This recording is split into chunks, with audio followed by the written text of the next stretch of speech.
Hello students, welcome to my YouTube channel. Students, ಇವತ್ತು ನಾವು class 10th maths first chapter real numbers ಅಲ್ಲಿ exercise 1.1 question number 4 ನ solve ಮಾಡೋಣ. ಈಗ question number 4 ಏನ್ ಕೊಟ್ಟಿದ್ದಾರೆ ಅಂದ್ರೆ, ಈಗ ಈ ಎರಡು ನಂಬರ್ದು SF 9 ಬಂದಿದೆ, ಮತ್ತೆ ಈ ಎರಡು ನಂಬರ್ದು LCM ಫೈಂಡ್ ಮಾಡ್ರಿ ಅಂತ ಕೊಟ್ಟಿದ್ದಾರೆ. ಈಗ ಇದೇ ತರದ್ದು ಪ್ರಾಬ್ಲಮ್ಸ್ ನಾವು ಕ್ವಶನ್ ನಂಬರ್ 2 ಅಲ್ಲಿ ಸಾಲ್ವ್ ಮಾಡಿದ್ದೇವೆ. ಈಗ ನಮಗೆ ಆಲ್ರೆಡಿ 3 ನಂಬರ್ ಸಿಕ್ಕಿದೆ. 4ನೇ ನಂಬರ್ ಅನ್ನು ನಾವು ಫೈಂಡ್ ಮಾಡಬೇಕು. ಇದೇ ತರದ್ದು ಪ್ರಾಬ್ಲಮ್ಸ್ ನಾವು ಫಾರ್ಮುಲಾನ ಯೂಸ್ ಮಾಡಿ ಕ್ವಶನ್ ನಂಬರ್ 2 ಅಲ್ಲಿ ಸಾಲ್ವ್ ಮಾಡಿದ್ದೇವೆ. ಈಗ ಫಸ್ಟ್ ನಂಬರ್ ಅಂದ್ರೆ ಏನ್ ಕೊಟ್ಟಿದ್ದಾರೆ, 306 ಕೊಟ್ಟಿದ್ದಾರೆ. ಸೆಕೆಂಡ್ ನಂಬರ್ ಅಂದ್ರೆ 657 ಕೊಟ್ಟಿದ್ದಾರೆ. ಮತ್ತೆ SF ಅಂದ್ರೆ 9 ಬಂದಿದೆ. ನಾವು LCM ನ ಫೈಂಡ್ ಮಾಡಬೇಕು. ಈಗ ನಾವು ಇಲ್ಲಿ ಇದೊಂದು ಫಾರ್ಮುಲಾ ಇದೆ, LCM into SF is equal to first number into second number ಅಂತ. ಆ ಫಾರ್ಮುಲಾದಲ್ಲಿ ಈ ನಂಬರ್ಸ್ ಗಳನ್ನ ಅಪ್ಲೈ ಮಾಡಿ ನಾವು LCM ನ ಫೈಂಡ್ ಮಾಡಬೇಕು. ಈಗ ಫಸ್ಟ್ ನಂಬರ್ ಅಂದ್ರೆ ಏನಿದೆ, ಸೆಕೆಂಡ್ ನಂಬರ್ ಅಂದ್ರೆ ಏನಿದೆ, ನಮಗೆ ಫಸ್ಟ್ ನಂಬರ್ ಸಿಕ್ಕಿದೆ, ಸೆಕೆಂಡ್ ನಂಬರ್ ಸಿಕ್ಕಿದೆ, ಥರ್ಡ್ ಮತ್ತೆ SF ಸಿಕ್ಕಿದೆ. ಈಗ ನಾಲ್ಕನೇದನ್ನ ನಾವು ಫೈಂಡ್ ಮಾಡೋಣ. ಈಗ ಫಸ್ಟ್ ನಂಬರ್ ಅಂದ್ರೆ ಇಲ್ಲಿ ಬರ್ಕೊಳ್ಳೋಣ. First number is equal to ಈಗ 306 ಕೊಟ್ಟಿದ್ದಾರೆ.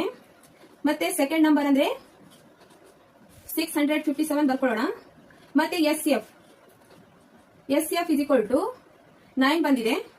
ಮತ್ತೆ LCM ಅಂದ್ರೆ ಕ್ವಶನ್ ಮಾರ್ಕ್ ಅಂದ್ರೆ ನಾವು LCM ನ ಫೈಂಡ್ ಮಾಡಬೇಕು. ಈಗ ಈ ಮೂರು, ಈಗ ನಮಗೆ ಆಲ್ರೆಡಿ 3 ನಂಬರ್ ಸಿಕ್ಕಿದೆ. ಈ 3 ನಂಬರ್ಸ್ ನ ಯೂಸ್ ಮಾಡಿಕೊಂಡು ನಾವು ನಾಲ್ಕನೇದನ್ನ ಕಂಡುಹಿಡಿಬೇಕು. ಈಗ ಇದರದೊಂದು ಫಾರ್ಮುಲಾ ಇದೆ, LCM into SF is equal to first number into second number. ಈಗ ನಾವು LCM ಅಂದ್ರೆ as it is ಇಡೋಣ.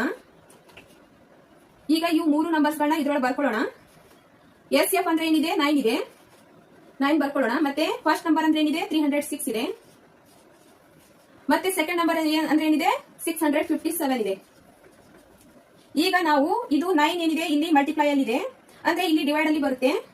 ಈಗ ಇಲ್ಲಿ ಬರ್ಕೊಳ್ಳೋಣ, LCM is equal to 306 into 657. ಈಗ ಇದು ಮಲ್ಟಿಪ್ಲೈ ಅಲ್ಲಿ ಇದ್ರೆ ಇಲ್ಲಿ ಡಿವೈಡ್ ಅಲ್ಲಿ ಬರುತ್ತೆ. ಇಲ್ಲಿ 306 into 657 divided by 9 ಅಂತ ಬರ್ಕೊಂಡಿದ್ದೇವೆ. ನೆಕ್ಸ್ಟ್ ಸ್ಟೆಪ್, ಈಗ ಇದು 9 ಇಂದ ಈ ನಂಬರ್ ಅನ್ನ ನಾವು 9 ಇಂದ ಡಿವೈಡ್ ಮಾಡಿ ನೋಡೋಣ. 306 ಇದು 9 ಇಂದ ನಾವು ಡಿವೈಡ್ ಮಾಡಿ ನೋಡೋಣ. 9 3 27. ಈಗ ಇದರಲ್ಲಿ 3 ಉಳಿತು, ಮತ್ತೆ 6 ನ ಇಳಿಸ್ಕೊಳ್ಳೋಣ, 36 ಆಯ್ತು. 9 4 36. ಇದು 9 ಇಂದ ಕಂಪ್ಲೀಟ್ ಆಗಿ ಡಿವೈಡ್ ಆಗಿದೆ. ಇಲ್ಲಿ ಬರ್ಕೊಳ್ಳೋಣ, LCM is equal to ಈಗ 34, 9 1 9, 34 ಇಂಟು 657. ಈಗ ನಾವು ಇದನ್ನ ಮಲ್ಟಿಪ್ಲೈ ಮಾಡ್ಕೊಳ್ಳೋಣ. 657 ಇಂಟು 34. ಈಗ